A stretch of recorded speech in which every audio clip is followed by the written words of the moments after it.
Welcome back to Wooded Lake Adventures. For this video, I tried out a new microphone set. You can see it clipped to my shirt. Apparently, I had something not set up correctly, as no audio recorded with the video, so I'll just be narrating after the fact. The microphone came as a set of two. I think I may have had the wrong one paired to the base unit that I plugged in the camera, but that's just a guess. I'm not sure what actually happened. Today, we'll be working in the wood shop. We completed the 10 sites out of the Wooded Lake property in an earlier video.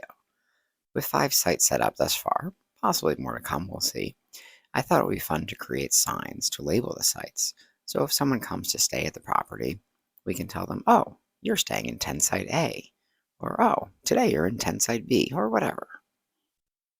I've pulled out a rough sawn board from our stockpile, which we'll use for today's project. While it's resting here on the miter saw to be cut into smaller pieces for the signs, before I can do the actual cutting, I need to know how big to make them.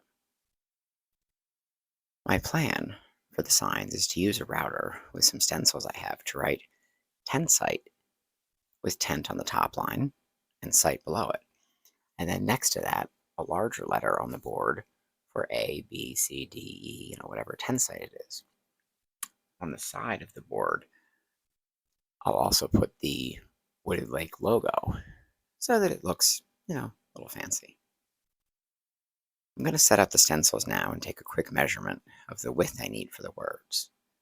The word tent will be wider than the word site since the I is pretty narrow, so I'll measure using tent. Then I'll have the larger letter A, B, C, D, etc. that will need to be measured with some space between the words and the letter. In this set of stencils that I have, there's a limited number of each letter. So I only have 2 T's, so I can't actually set up the full word site because I don't have any more T's after setting up tent. But that shouldn't really matter right now. I'll do that as I'm doing the routing when I switch words.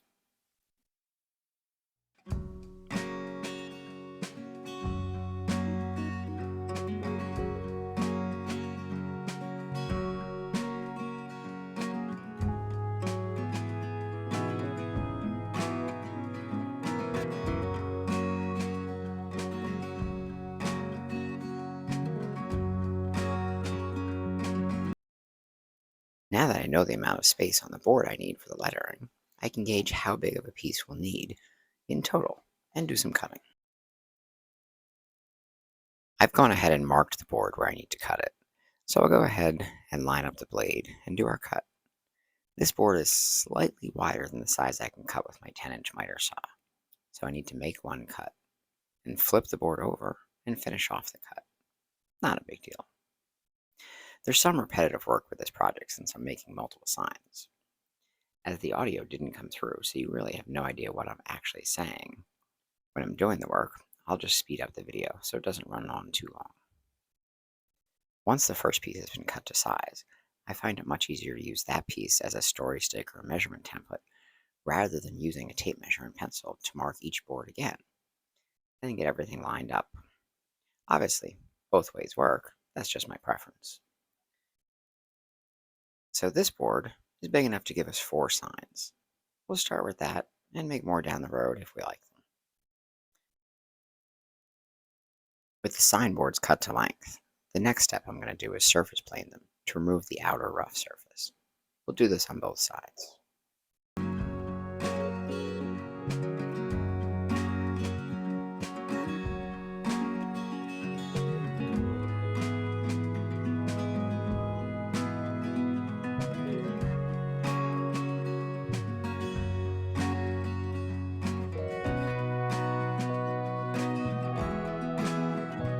So the chips from planing are fed out of the planer into the attached hose.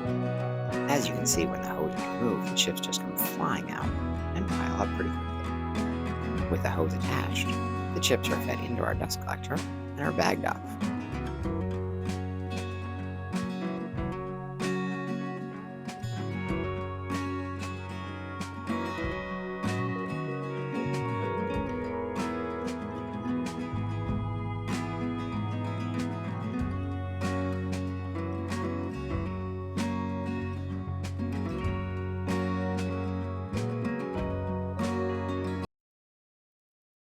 So now that we've planed all 4 boards down, we're ready to move on to the next step. For that step, what we'll do is remove the rough edges and get the boards squared off and all the same width, as our original piece may have been slightly different widths along the length. To do this, we're going to use the table saw.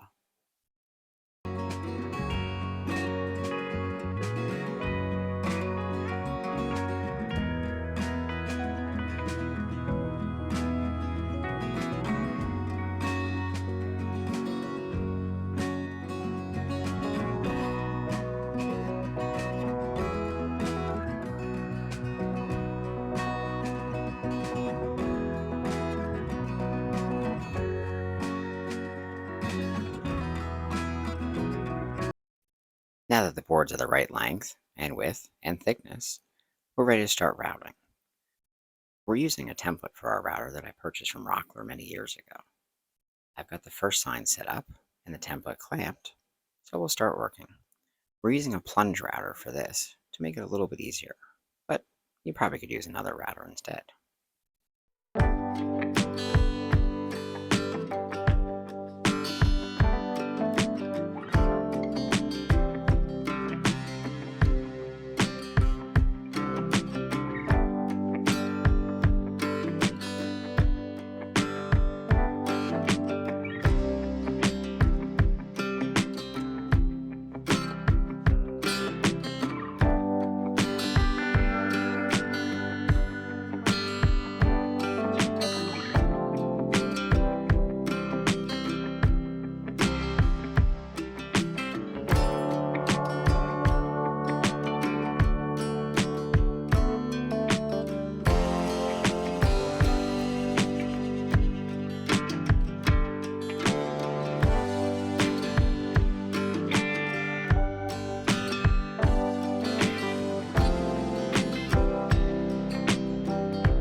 We've got all 4 signboards cut to size, surface planed, and routed so they say 10 site A, B, C, and D.